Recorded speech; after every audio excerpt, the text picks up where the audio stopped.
ডাক দিয়ে বললেন, ভাষণ দিয়ে বললেন, কোন মায়ের পুত্রী আছো তার মায়ের কুলহালি করতে চাও, কোন সন্তান কি আছো তার মাকে এতিম বানাতে চাও, কোন বউকে আছো তার স্বামীকে বিধবা বানাতে চাও, যদি এমনটা যদি করতে চাও তাহলে আমি উমরের সাথে তুমি আসো, মোকাবেলা করো।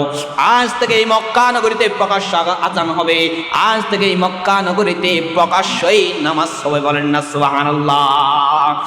এলান করে কাবা মে কিয়া জিসনে ইবাদত, এলান করে কাবা মে কিয়া জিসনে ইবাদত, ফারুক লকব নাম ওমর শান সাহাবা। একদিন হযরত ওমর আমিরুল মুমিনিন জুমা পূর্বক ভাষণ দিচ্ছিলেন। জুমার পূর্বে আলোচনা করার পরে হযরত আমিরুল মুমিনিন ওমর ইবনে খাত্তাব রাদিয়াল্লাহু তাআলা বান্দাদের উদ্দেশ্যে এবার দ্বিতীয় খুতবা দিবে, সানি খুতবা দিবেন।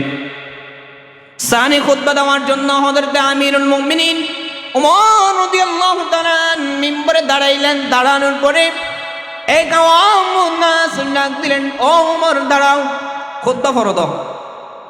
খুতবা কি করো? পড়ো দাও। ওমর ফারুক রাদিয়াল্লাহু তাআলা আশ্চর্যান্বিত হয়ে গেলেন, কি কারণে আমাকে খুতবা পড়ে দেওয়ার জন্য বলা হয়েছে? এই চিন্তা করতে করতে ওমরের দু চোখ ধরে পানি ঝরতে লাগলো। এরপরে বান্দা ডাক দিয়ে বলতেছে, ওমর তুমি যে জুব্বা পরিধান করলা, ওই যুদ্ধের মধ্যে আমি অংশগ্রহণ করেছি, তুমি অংশগ্রহণ করেছো, তুমি আজকে আমাদের মক্কার গভর্নর। যে যুদ্ধে তুমি অংশগ্রহণ করেছিলে আমি অংশগ্রহণ করেছি, ওই যুদ্ধের গনিমতের মাল হিসেবে আমরা কিছু কাপড় পেয়েছি, এই কাপড়গুলো তুমি আমাদেরকে 1.5 গজ করে দিয়েছ। 1.5 গজ করে দেওয়ার পর আমাদের একটা জুব্বা পূর্ণাঙ্গ হইল না, কিন্তু আমরা দেখতে পাচ্ছি আজকে তুমি ওই কাপড় দিয়ে জুব্বা ইসলাম করে পুরাটা কাপড় পরিধান করে আমাদের সম্মুখে খুতবা দিচ্ছ। ওমর বলো, তুমি কি বাদশাহ সেই জন্য আমাদের মক্কার গভর্নর, সেই জন্য কি তুমি কি আমাদেরকে 1.5 গজ দিয়ে তুমি কি 3 গজ নিছো নি?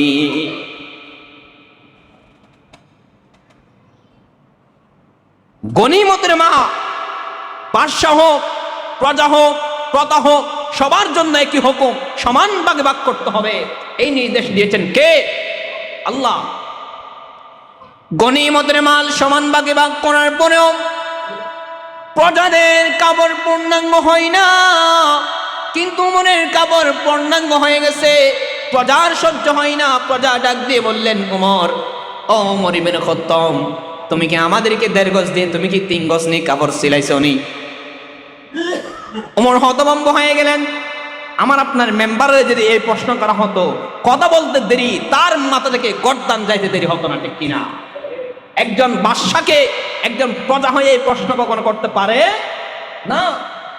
কিন্তু ইসলামী শাসনতন্ত্র কি বলেন? আপনি যখন দেশের রাষ্ট্রনায়ক যখন হবেন, খলিফাতুল মুসলিমিন যখন হবেন, সমান ভাগে ভাগ বন্টন করে দেওয়া, মালে গনিমত সবগুলো সমানভাবে ভাগ বন্টন করার জন্য আদেশ দিয়েছেন কে? আল্লাহ। ওমরের নাম তো আপনারা জানেন, ওমর কে জানেননি? দুনিয়ায় আদালত মে তেরে নাম রহেগা, दुनिया अदालत में तेरे नाम रहेगा, फारूक तेरे नाम से इस्लाम रहेगा, फारूक तेरे नाम से इस्लाम रहेगा, दुनिया सखावत में तेरे नाम रहेगा, उस्मान तेरे नाम से इस्लाम रहेगा, दुनियाए शुजाअत में तेरे नाम रहेगा, हैदर से तेरे नाम से इस्लाम रहेगा, हैदर से तेरे नाम से इस्लाम रहेगा, ऐलान कर ऐलान कर काबा में किया जिसने इबादत, फारूक लक़ब नाम उमर शान साहाबा। বলেন আল্লাহু আকবার। সেই তোমার যখন মক্কার নগরীতে প্রকাশ্যে কোনো ইবাদত করা যেত না, ইসলামের প্রান্তরে যখন যেদিন উমর বিন খাত্তাব যেদিন মাথা পেতে দিলেন, আল্লাহর নবীর সামনে যখন মাথা পেতে দিলেন, ওমর ডাক দিয়ে বললেন, এ নবী, দীর্ঘদিন পর্যন্ত ইসলাম যদি সত্য হয়, দীর্ঘদিন পর্যন্ত আপনি গোপনে গোপনে ইসলামের দাওয়াত দিয়েছেন, আজ থেকে আমি ওমর বিন খাত্তাব এই মক্কা নগরীতে ঘোষণা করছি, ইসলামের কাজ আর কোনো গোপনে হবে না। ডাক দিয়ে বললেন, ভাষণ দিয়ে বললেন, কোন মায়ের পুত্র আছো তার মায়ের কুলহালি করতে চাও, কোন সন্তান কি আছো তার মাকে এতিম বানাতে চাও, কোন বউকে আছো তার স্বামীকে বিধবা বানাতে চাও, যদি এমনটা যদি করতে চাও তাহলে আমি ওমরের সাথে তুমি আসো, মোকাবেলা করো। আজ থেকে এই মক্কা নগরীতে প্রকাশ্য আযান হবে, আজ থেকে এই মক্কা নগরীতে প্রকাশ্যই নামাজ হবে। বলেন না সুবহানাল্লাহ। এলান করে কাবা মে কিয়া জিসনে ইবাদত, এলান করে কাবা মে কিয়া জিসনে ইবাদত, ফারুক লक़ব নাম उमर शान साहाबा, फारूक उमर नाम उमर शान साहाबा। সম্মানিত মুসলিম হাজরিন, এরপরে এবার ওমর ইবনে খাত্তাব রাদিয়াল্লাহু তাআলা কে যখন এই প্রশ্ন করা হলো, ওমর ইবনে খাত্তাব রাদিয়াল্লাহু তাআলা কোনো জবাব দেই না, দু চোখের অশ্রু দিয়ে পানি পড়তে থাকে। ওই যুদ্ধের মধ্যে আরেকজন অংশগ্রহণ ছিলেন, তিনি হলেন হযরত ওমর ইবনে খাত্তাবের ছেলে আব্দুর রহমান দাঁড়ায় গেল, জনগণের সম্মুখে ভাষণ দিচ্ছেন। ওমর ইবনে খাত্তাবের ছেলে দাঁড়ায় বলতেছে, ও আমার বাদশাহ, ও আমার প্রজারা, আমার আল্লাহর নবীর সাহাবারা, আজকে তোমরা হয়তো আমার বাবাকে অপরাধী মনে করতেছো, আমার বাবা হয়তো মনে করতেছো তোমরা তোমাদেরকে 1.5 গজ কাপড় দিয়ে আমার বাবা হয়তো 3 গজ কাপড় নিয়েছে, এমনটা নয়। আমি দেখলাম আমার বাবার একটা কাপড় পরিধান করার মতো কাপড় নাই।